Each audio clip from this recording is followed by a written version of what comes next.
Hello children, welcome to my class. How are you all? Hope you are doing well. So now today's our topic is noun और noun में क्या पढ़ना है हमको? Case, जिसको हम हिंदी में क्या बोलते हैं? कारक। कारक के बारे में बात कर रहे हैं। तो यहाँ पे definition, the relation in which a noun stands to some other word. जब नाउन जो है वो किसी और शब्द के साथ संबंध स्थापित करता है, रिलेशन रखता है, उसे हम केस बोलते हैं। दैट मीन्स वाक्य में उन अन्य शब्द या शब्दों के साथ अगर संज्ञा का संबंध स्थापित करने का केस को केस कहते हैं।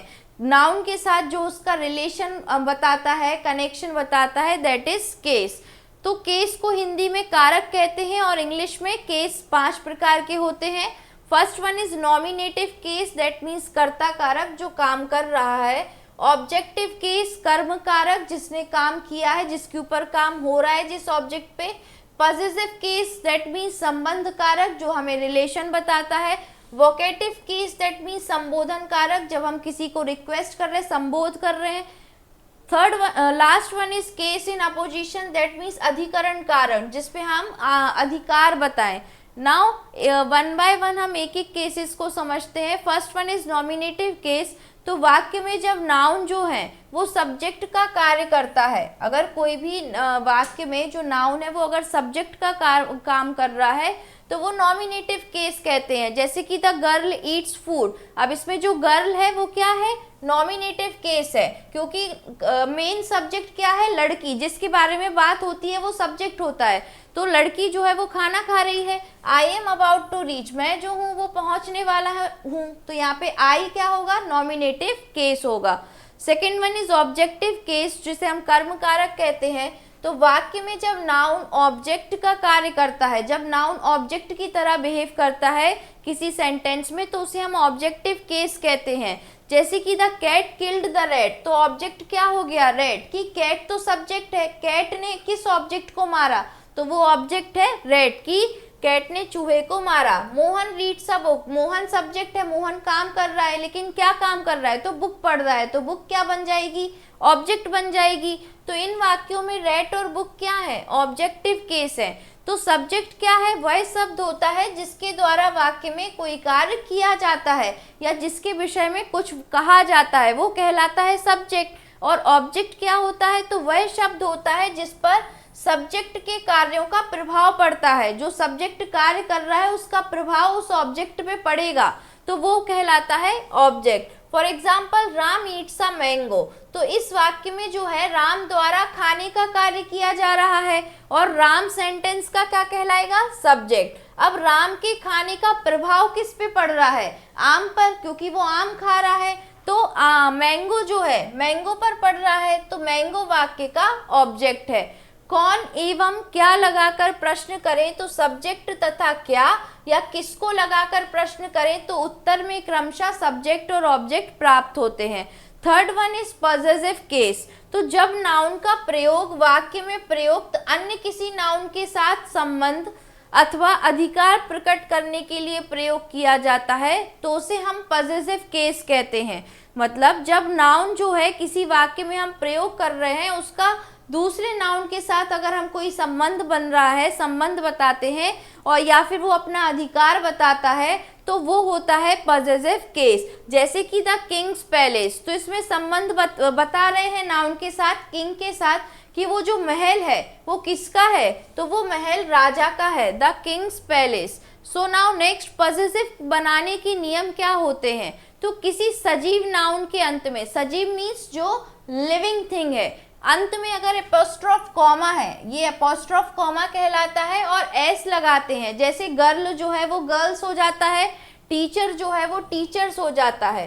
फिर प्लूरल नाउन के अंत में अगर प्लूरल है, singular plural, singular means one, plural means एक से ज्यादा आता है, तो केवल अपोस्ट्रोफ लगाते हैं। जैसे गर्ल्स, बॉयज, है ना, इस तरीके से चेंज करते हैं। अब अपोस्ट्रोफ कॉमा तथा एस लगाकर अथवा कभी कभी ऑफ लगाकर जो प्राय निर्जीव नाउन्स होते हैं, that means non living things जो होती हैं, उनके साथ हम ऑफ भी लगा देते हैं। जैसे the strap of my watch, तो वॉच क्या है? नॉन लिविंग थिंग है, तो हमने यहाँ पे ऑफ का प्रयोग कर लिया।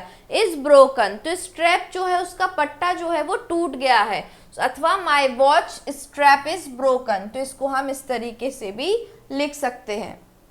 नाउ वोकेटिव केस, संबोधन कारक, तो जब किसी व्यक्ति को संबोधित किया जाए तो किए जाने वाले संबोधित व्यक्ति को नाउन का कारक वोकेटिव केस होता है। जैसे अनुप्रिया गो देयर, हम किसी का नाम लेकर कुछ बताएं, अनुप्रिया गो देयर, या अभिमन्यु कम हेयर, तो इस तरीके से अगर हम किसी को संबोधन कर रहे हैं, किसी को बोलकर कुछ करवा रहे हैं, that is called vocative case. Now case in opposition, तो जब कोई नाउन किसी नाउन जो पहले आया हो के साथ समानता बताए, उसका कारक अधिकरण कारक होता है। तो संबंध बता रहे हैं यहाँ पे, जैसे कि अकबर, तो अकबर क्या थे, the great king was a Mughal, तो यहाँ पे मुगल का यहाँ पे क्या है, अकबर के साथ रिलेशन है कि अकबर जो महान राजा थे वो किस डायनेस्टी के थे, मुगल डायनेस्टी के थे, है ना। और यहाँ पे अकबर का किंग के साथ भी रिलेशन है कि वो महान राजा थे।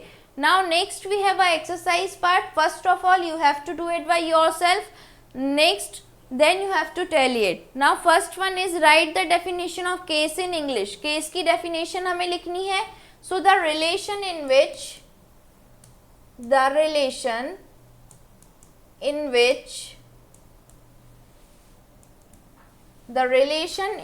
a noun stands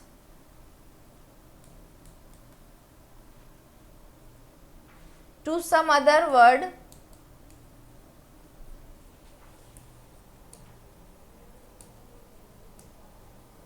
नाउन का रिलेशन किसी अन्य शब्द के साथ होता है, is called its case.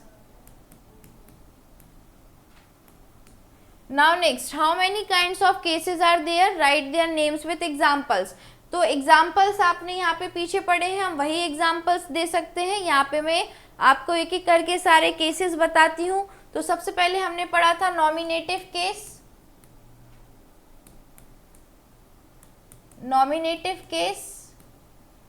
after nominative case we have objective case,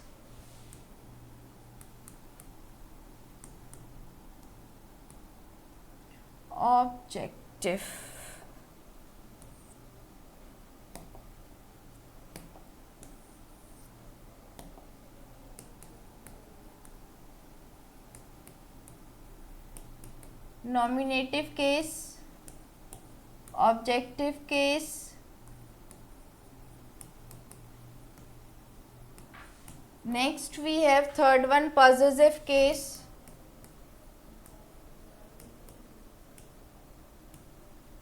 next one is vocative case,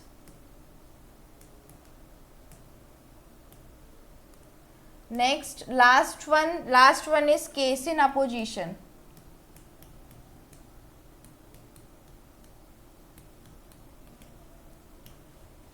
Now pick out nouns in the following sentences and write the case of each. तो अब इसमें से हमें नाउन को pick out करना है और सबका केस बताना है कि कौन सा केस है।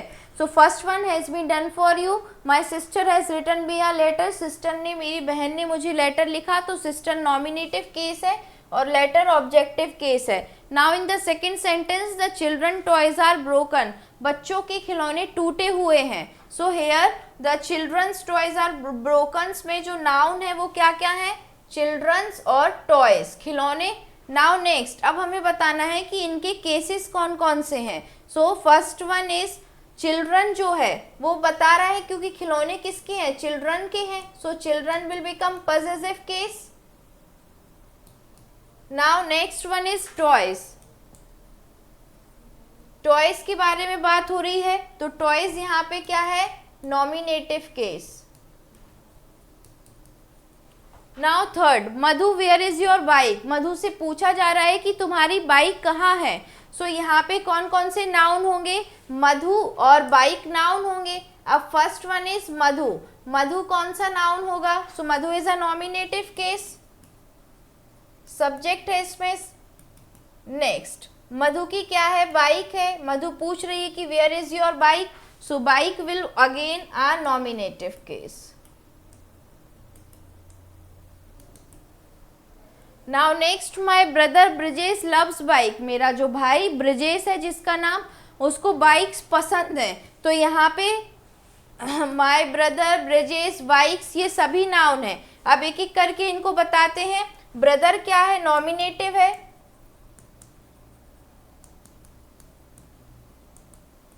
ब्रदर नॉमिनेटिव केस हो गया। Now next one is Brajesh. Brajesh again nominative case है।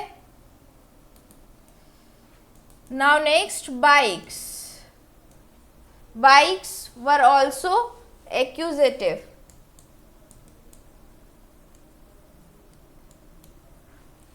Now Deepa's mother is a gentle lady. जो दीपा की माँ है वो अच्छी लेडी है, जेंटल है। So now here is a noun Deepa mother lady. Deepa mother और लेडी ये सब नाउन है। सो नाउ दीपा जो है वो नॉमिनेटिव केस है।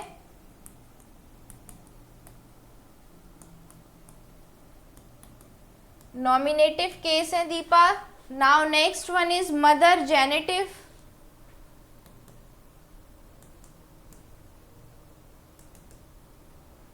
Next lady is nominative.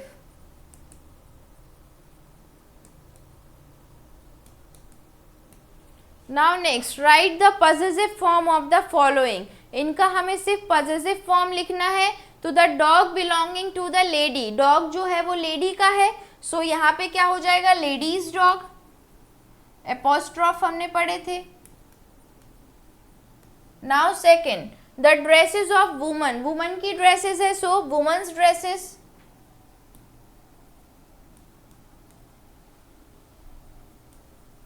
Now next the फूडरमेंट फॉर द ऑक्सन। फॉर जो खाना है वो ऑक्सन के लिए, बैल के लिए है। So oxen fodder.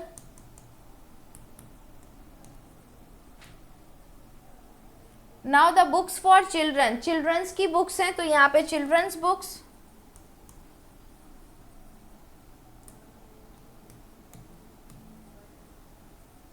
Now the nest of birds. Birds का नेस्ट है। नेस्ट मीन्स घोंसला। Yes.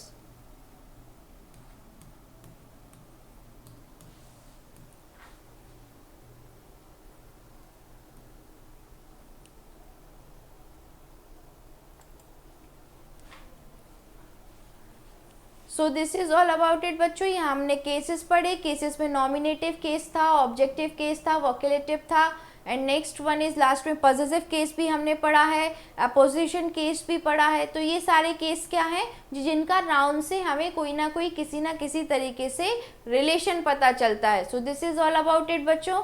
Have a nice day. Thank you class.